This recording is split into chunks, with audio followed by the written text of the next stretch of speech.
الحمد لله رب العالمين والصلاة والسلام على سيد المرسلين أما بعد فأعوذ بالله من الشيطان الرجيم بسم الله الرحمن الرحيم عما يتساءلون عن النبأ العظيم الذي هم فيه مختلفون كلا سيعلمون ثم كلا سيعلمون ألم نجعل الأرض مهادا والجبال أوتادا وخلقناكم أزواجا وجعلنا نومكم سباتا وجعلنا الليل لباسا وجعلنا النهار معاشا. یہ سورہ نبا کی چند آیتیں ہیں جو آپ کے سامنے تلاوت کی ہیں. اللہ سبحانہ تعالیٰ نے ان لوگوں کو جو اللہ کی ذات پر تو یقین رکھتے ہیں اور اس بات کو تو مانتے ہیں کہ اس کائنات کا خالق اور مالک اللہ ہے، اور اس بات کو وہ تسلیم کرتے ہیں کہ وہ ہم کو زندہ کرتا ہے، مارتا ہے، لیکن اس بات کو تسلیم نہیں کرتے کہ مرنے کے بعد ہم کو دوبارہ زندہ کیا جائے گا. اور کبھی ہم اللہ سبحانہ تعالیٰ کے سامنے کھڑے ہو کر کے جواب دہ بھی ہوں گے، اور قیامت آئے گی بھی کہ نہیں اور قیامت کوئی چیز ہے، ان باتوں کا انکار کرتے ہیں. چنانچہ مکے کی آبادی میں جو لوگ بستے تھے، آباد تھے، وہ اس بارے میں بھی مختلف الخیال تھے. کوئی کہتا تھا کہ بس یہی زندگی ہے، ختم ہو جائے گی، پھر کچھ نہیں ہوگا. کچھ لوگ کہتے ہیں کہ نہیں، اگر مرنے کے بعد زندہ کیا بھی گیا اور اللہ کے سامنے پیشی ہوئی بھی تو اللہ سبحانہ تعالی ہم کو مایوس نہیں کریں گے، اور جس طرح سے انہوں نے ہمیں دنیا کے اندر طرح طرح کی نعمتوں سے نوازا ہے، آخرت میں بھی اسی طرح کی نعمتیں ہم کو عطا کریں گے۔ اور یہ ان کا صرف خیالی پلاؤ تھا، اس لیے کہ دنیا کا دستور اور دنیا کا قانون یہ ہے کہ کھیت میں انسان اگر جو ڈالتا ہے تو جو ہی نکلتے ہیں، اور گیہوں ڈالتا ہے تو گیہوں ہی نکلتے ہیں۔ تو جیسا عمل کریں گے اس کا نتیجہ ویسا ہی ملے گا۔ تو کام غلط ہو اور نتیجہ اچھا ہو، یہ ایسا نہیں ہو سکتا۔ اللہ کے رسول صلی اللہ تعالی علیہ وسلم نے ان لوگوں کو ڈرایا کہ تم اپنے فاسد خیالات اور برے خیالات کو چھوڑو اور اللہ کی ذات پر یقین کرو اور ایمان لاؤ، اور اس بات کو تسلیم کرو کہ قیامت آئے گی، اور اس وقت میں تمام جاندار جو موجود ہوں گے مر جائیں گے، اور پھر اللہ تبارک و تعالی دوبارہ تمام انسانوں کو، جنات کو اور تمام چیزوں کو دوبارہ پیدا فرمائیں گے، اور حساب و کتاب ہوگا۔ قرآن مقدس کی ان آیتوں کے اندر اس بات پر ڈانٹا گیا، ان آیتوں میں کفار کے لیے ایک ڈانٹ ہے کہ کیا تم یہ سمجھتے ہو کہ صرف تم دنیا کی زندگی کے اندر مزے اڑاؤ، جو چاہے کرو، اور تمہارا کوئی پوچھنے والا نہ ہو؟ ایسا نہیں ہے۔ اور پھر چند دلیلیں ان کو سمجھانے کے لیے اللہ سبحانہ تعالیٰ نے ان آیتوں کے اندر دی ہے کہ تم جو یہ سمجھ رہے ہو کہ تمہیں دوبارہ پیدا کرنا اللہ کے لیے کوئی مشکل کام ہے، تو یہ تمہارا خیال خام ہے۔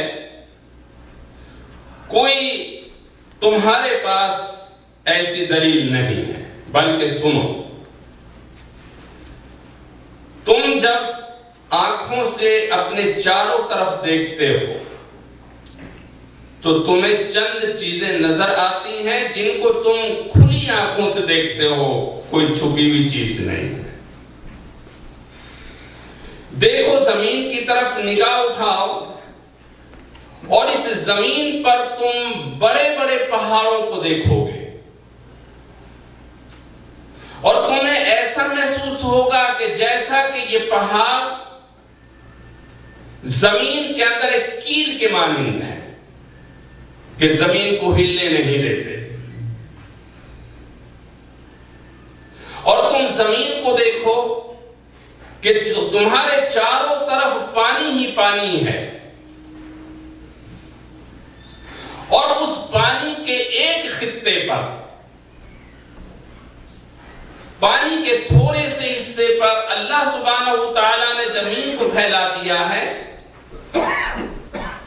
اور اس زمین کو ایسا پھیلایا کہ تم اس کو دیکھتے بھی ہو، اس پر چلتے اور پھرتے بھی ہو، اس پر سوتے آرام بھی کرتے ہو، اور اس سے اپنی ضروریات کی چیز بھی حاصل کرتے ہو، کہیں سے سونا، کہیں سے چاندی، کہیں سے لوہا، مختلف دھاتیں تم زمین سے حاصل کر رہے ہو۔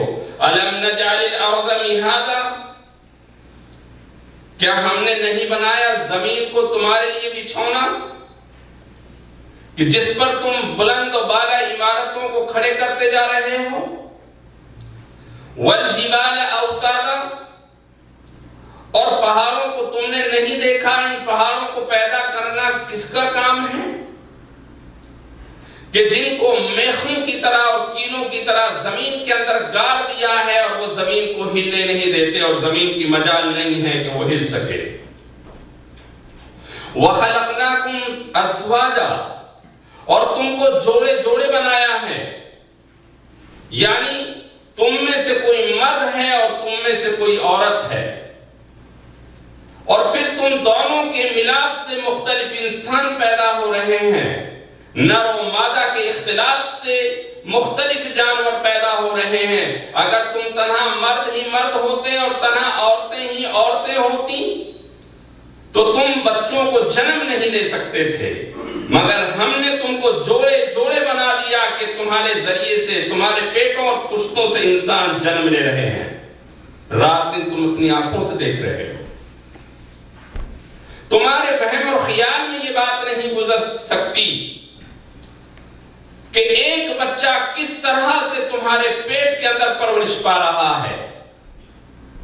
اگر تم کو ہوا نہ ملے تم زندہ نہ رہ سکو، لیکن وہ بچہ جو تمہارے پیٹ کے اندر پرورش پاتا ہے اس کے لیے ہوا کا نظام کون بنا رہا ہے؟ کون ہے جو اس پانی پر نقاشی کر رہا ہے، اچھے خاصے پیر بنا رہا ہے، اور جس نے تمہیں خوبصورت چہروں والا بنایا ہے؟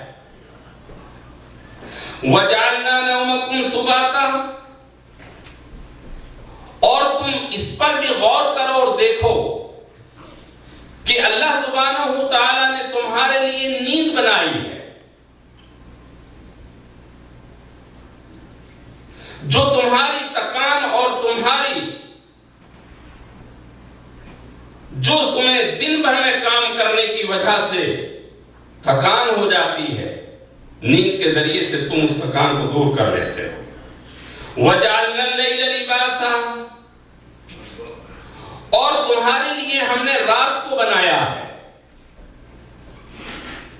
تاکہ تم اس میں آرام کر سکو، اس لیے کہ تم دن کے جھمیلوں میں نہیں سو سکتے، شور کی آواز ہے، ہر چیز چلاتی اور پکارتی نظر آتی ہے، مگر رات کا سناٹا چھاتا ہے، تمام چیزیں سو جاتی ہیں اور تم بھی سکون کے ساتھ آرام کرتے ہو۔ وَجَعَلْنَا النَّهَارَ مَعَاشًا، اور ہم نے تمہارے لیے دن بنایا ہے کہ تاکہ تم صبح اٹھ کر کے اپنی ضروریات کو پورا کر سکو۔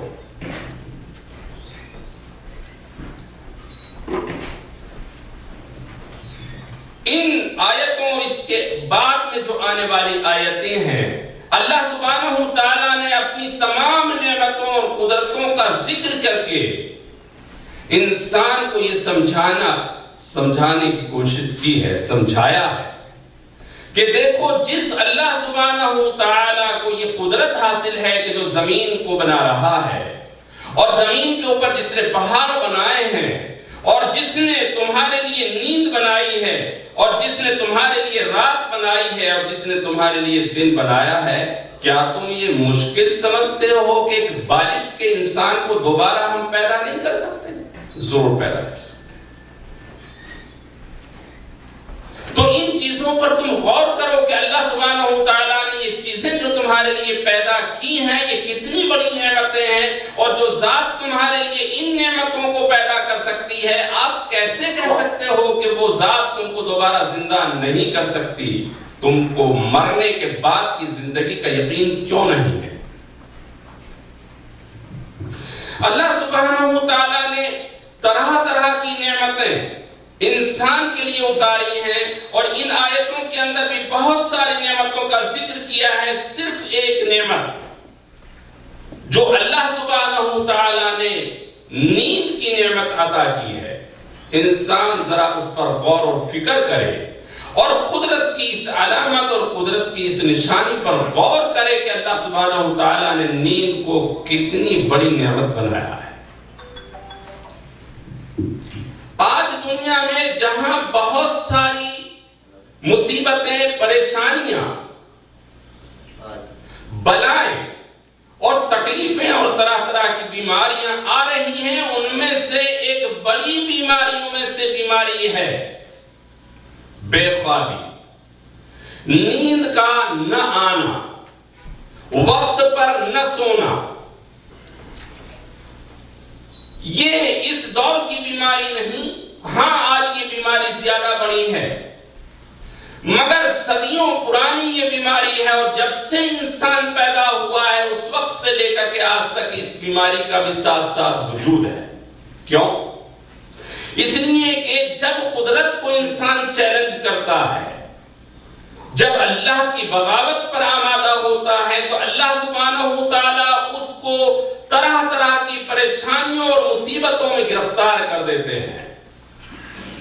یہ دور چونکہ بہت ترقی یافتہ دور کہلاتا ہے، سائنس کا دور لوگ کہتے ہیں اس کو، اور لوگ کہہ رہے ہیں کہ زمین اور آسمان پر قبضہ کرنے کی انسان کوشش کر رہا ہے۔ چاہیے تو یہ تھا کہ اب سے پہلے وہ آباء و اجداد ہمارے، جن کے پاس نہ خوردبین تھی اور نہ جو خوردبین سے وہ چھوٹے چھوٹے جراثیم کو دیکھ سکتے تھے، آج ان مشینوں کے ذریعے سے ہم ان کو دیکھ لیتے ہیں۔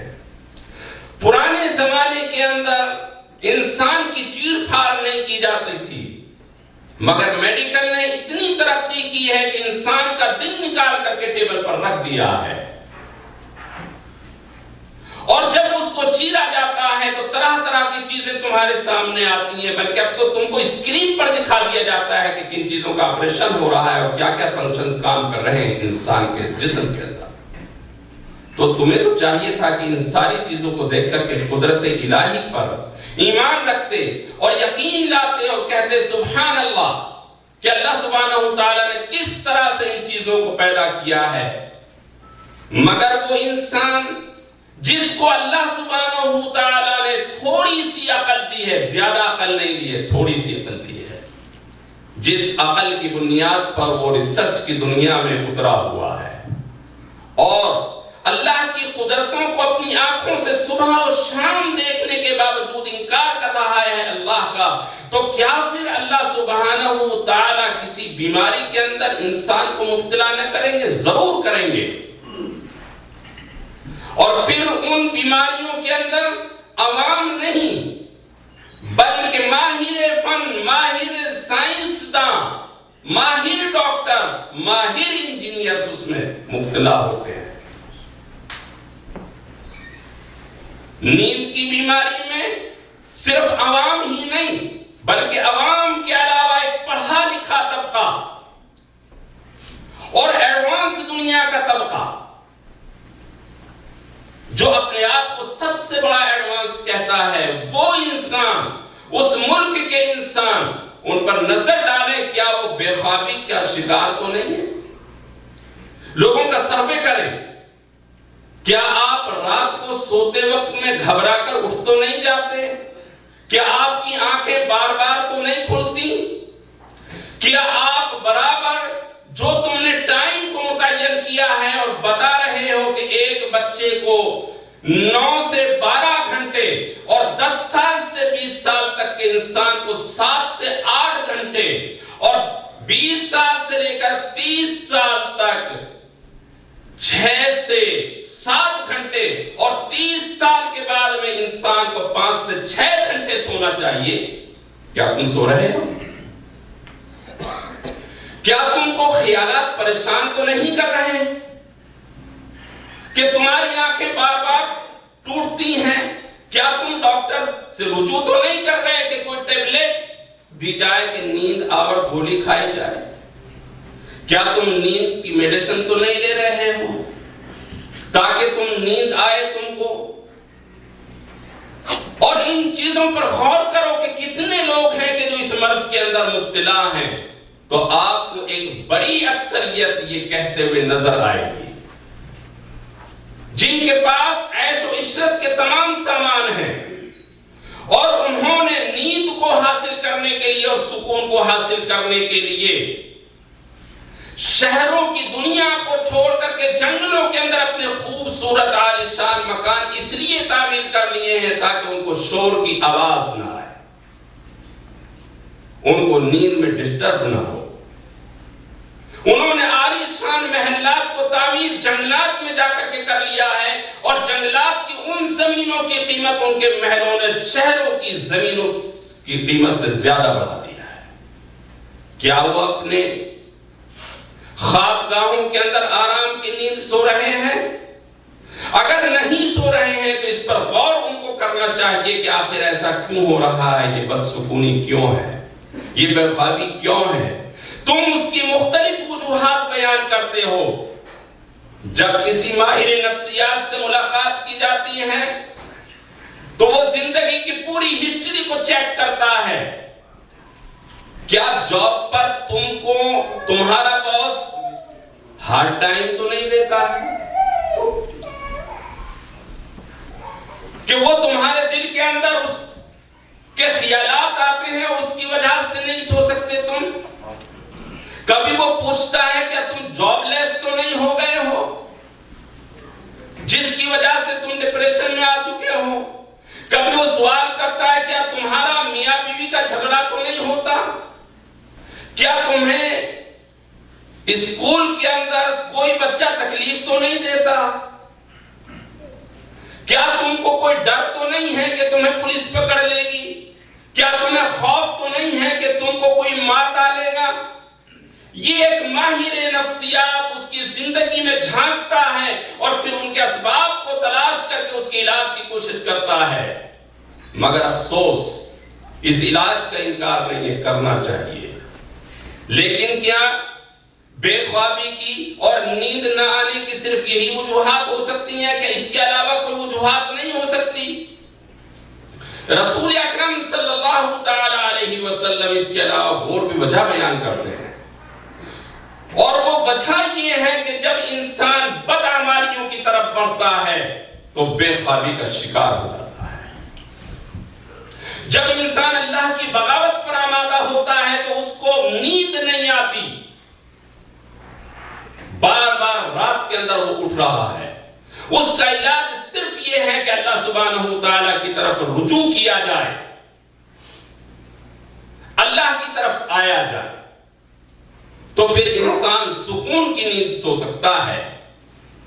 ورنہ اللہ سبحانہ وتعالی انسان کے دل کو تفکرات سے ایسا بھر دیتے ہیں کہ صبح سے لے کر شام تک انسان گدھوں کی طرح کام کرتا ہے، اور شام میں جب اپنے گھر پہنچتا ہے تو پھر بیوی سے جھگڑا ہوتا ہے۔ جب بیوی سے جھگڑا ہوتا ہے تو میاں علیحدہ بیڈ روم میں سوتی ہے، میاں علیحدہ سوتا ہے اور بیوی دوسرے بیڈ روم میں سوتی ہے، اور صبح اٹھ کر کے پھر وہ بھاگتا ہے اس حالت میں کہ رات کو نیند نہیں آتی اور کروٹیں بدل بدل کر کے اس کی رات گزرتی ہے، اور صبح میں دیکھو تو اس کی آنکھیں سرخ ہوتی ہیں۔ یہ انسان کا بہت بڑا المیہ ہے۔ اس کو اس چیز پر غور کرنا چاہیے کہ یہ ہو کیوں رہا ہے، اس کی وجوہات کیا ہیں۔ اس کی وجوہات میں سے ایک وجہ سب سے بڑی یہ ہے کہ انسان اللہ کی بغاوت پر آمادہ ہو گیا ہے، اور شیطان نے ایسی مت ماری ہے کہ اس بات کی جانب کوئی اشارہ تک کرنے کی کوشش بھی نہیں کرتا کہ اس کی یہ بھی وجہ ہو سکتی ہے۔ رسول اکرم صلی اللہ تعالی علیہ وسلم نے نیند کو ایک بہترین نعمت قرار دیا ہے۔ اللہ کے رسول صلی اللہ تعالی علیہ وسلم نے ایک صحابی سے فرمایا، رات میں زیادہ نہ جاگو، سو جاؤ، مبارہ یہ کہ تمہاری آنکھیں پتھرا جائیں، اور صبح جب تم اٹھو تو تمہاری آنکھیں موٹی موٹی ہوں، سو جاؤ، اس لیے کہ نیند تمہاری صحت کے لیے ضروری ہے۔ حدیث کی کتابوں کے اندر ایک قصہ لکھا ہے، ایک صحابی حضور اکرم صلی اللہ علیہ وسلم کے ہیں، ان کا نام ہے سلمان فارسی رضی اللہ تعالی عنہ۔ اس زمانے میں مدینہ منورہ میں جو لوگ آئے وہ کئی لوگ بے گھر تھے، نہ ان کا کوئی در تھا نہ کوئی گھر تھا، تو حضور اکرم صلی اللہ علیہ وسلم نے آپس میں دوستی کرا دی، یہ تمہارا بھائی ہے، تم اس کو اپنے گھر میں لے جاؤ، جو تم کھاؤ اس کو بھی کھلاؤ، یہ تمہارا بھائی ہے، تم اس کو لے جاؤ، تا وقت ہے کہ یہ اپنے پیر پر کھڑا ہو جائے۔ جب یہ اپنے پیر پر کھڑا ہو جائے گا تو اپنا گھر بسا لے گا، اپنا کاروبار کرے گا، اپنے پیر پر کھڑا ہو جائے گا، لیکن اس وقت تک تم اس کی ہیلپ کرو۔ تو وہ غریب اور ناتواں طبقہ جس کا کوئی گھر اور در نہیں تھا، رسول اللہ اللہ صلی اللہ علیہ وسلم نے ایک دوسرے کی دوستی کرا دی. حضرت سلمان فارسی کی دوستی کرائی حضرت ابو دردہ کے ساتھ. یہ تمہارے دوست ہیں, تمہارے بھائی, انہیں گھر لے جاؤ.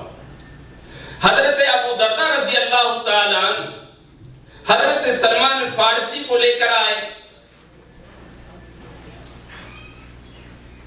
اور جب رات کا وقت ہوا تو بستر بچھا دیا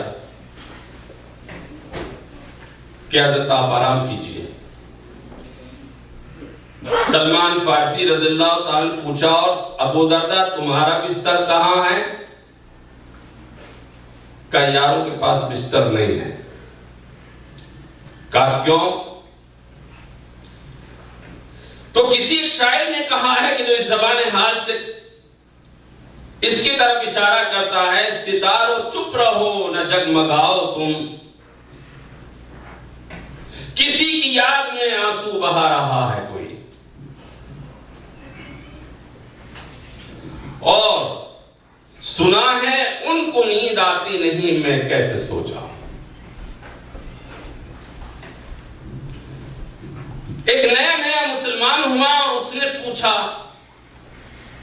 کیا اللہ سوتا ہے؟ کہ نہیں. لا تأخذوا سنة ولا نوم, نہ ان کو اونگ آتی ہے نہ اللہ کو نیند آتی ہے. تو کہا اللہ سے دوستی کیسی کہ اللہ تو جاگے اور ہم سو جائیں. سونا بند کر دیا, سوئیں گے. یہ بڑے لوگوں کی بڑی باتیں ہیں, ہمارے لیے یہ حکم نہیں ہے. ہمارے لیے حکم یہ ہے جو حدیث کے اندر آتا ہے.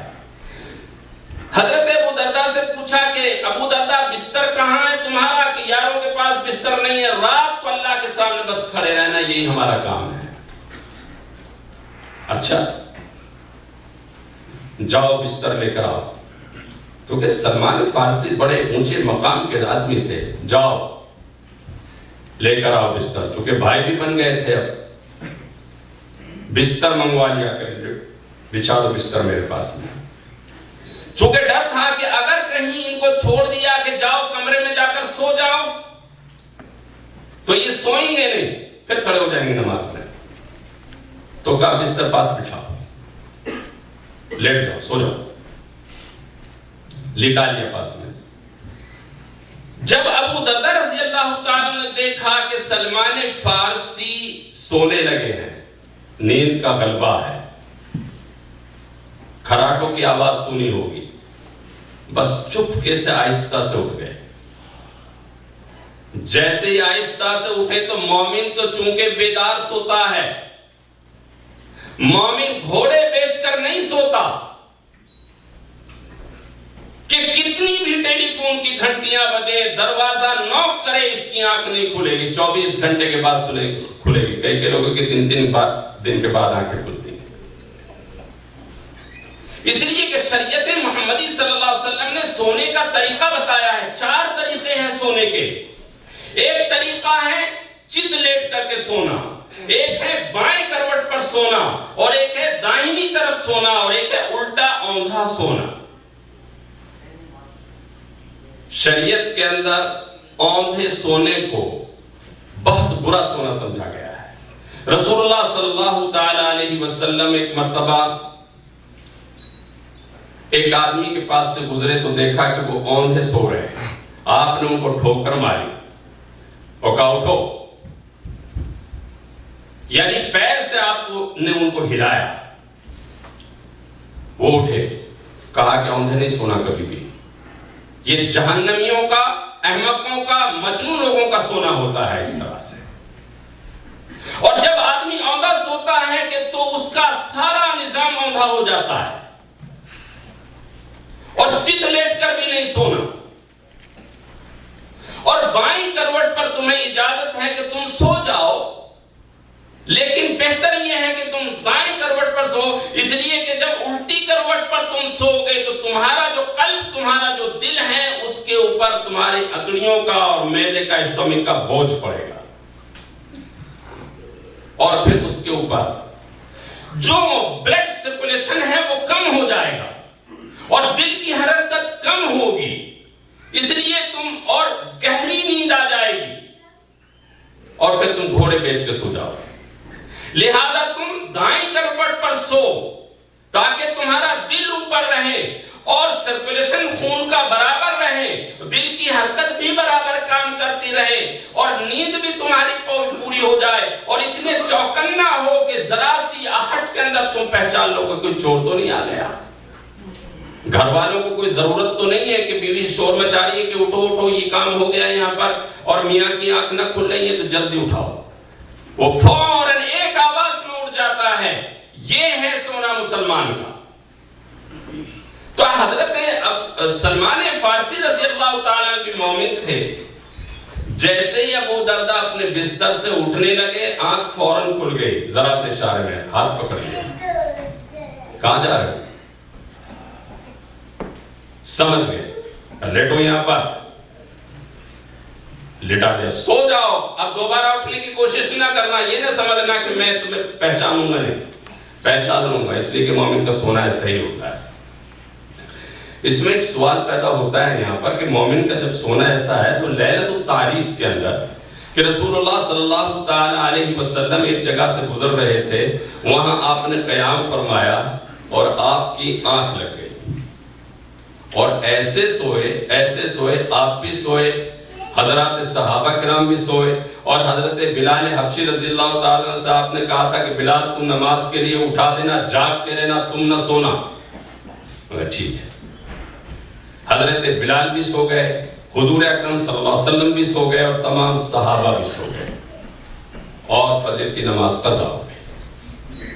اور آنکھ سب کی اس وقت کھلی جب سورج نکل رہا تھا. ایک دم اٹھے, کیا ہوا؟ سورج نکل آیا, نماز قضا ہو گئی سب کی.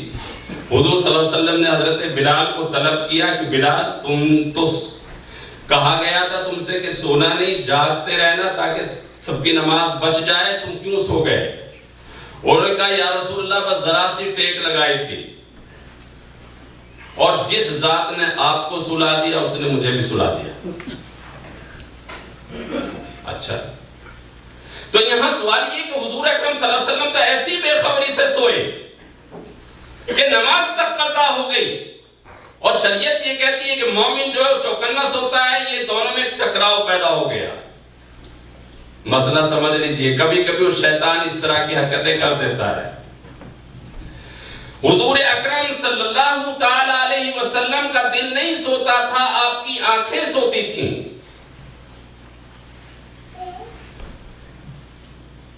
اس کو محدثین نے یوں تعبیر کیا ہے کہ اس وقت میں حضور اکرم صلی اللہ تعالی علیہ وسلم کا دل مشغول تھا اللہ سبحانہ تعالیٰ کی طرف, اور آپ اللہ سبحانہ تعالیٰ کے ساتھ محو گفتگو ہیں. تو یہ نیند کی وجہ سے نہیں ہوا, وہ تو ایک محبوب نے دامن پکڑ لیا اور وہ ایسا ہی ہوا کہ کسی شاعر نے کہا ہے کہ تیری گلی کے خار پر گلشن نثار ہوں, کچھ دیر لگ گئی مجھے دامن کے واسطے.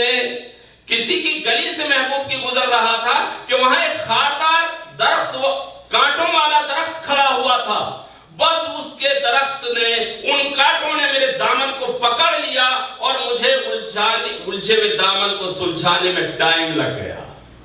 تو کچھ دیر محبوب کی گلی میں ٹھہرنے کا اور موقع ملا. تو شاعر کہتا ہے گلاب کے ہزاروں پھول ایسے کانٹوں پر نثار ہیں جس نے میرے دامن کو روک کر کے محبوب کی گلی میں ٹھہرا دیا. تو یہ ہے معاملہ کہ رسول اللہ صلی اللہ تعالی علیہ وسلم مشغول رب تھے. اور دوسری وجہ یہ ہے کہ امت مسلمہ کو ایک مسئلہ سمجھانا تھا کہ جب آپ کی آنکھ نہ کھولے تو آپ نے نماز کس طرح سے پڑھنی ہے. اس لیے یہ معاملہ ہوا. تو اس معاملے میں فرق ہے. حضرت ابو دردہ رضی اللہ تعالیٰ کو پکڑ کر کے سلا دیا. جب صبح کا وقت ہوا تو حضرت ابو دردہ سے کہا اٹھو, اب اٹھ جاؤ, اب تم 2 رکعت پڑھو, میں بھی پڑھ لیتا ہوں. پڑھ لی. مسلمان رات کو جلد سوئیں، ہر ٹی ویژن پر نہ بیٹھے، جلد سو جائیں، اور صبح کا جب تڑکا ہو، جب اللہ کی جانب سے آواز لگتی ہو کوئی ہے مجھ سے مانگنے والا میں اسے عطا کروں، کوئی ہے روزی کا طلبگار کہ میں اسے دوں، کوئی ہے اپنی حاجت کا مانگنے والا کہ میں اس کی حاجت کو پورا کروں،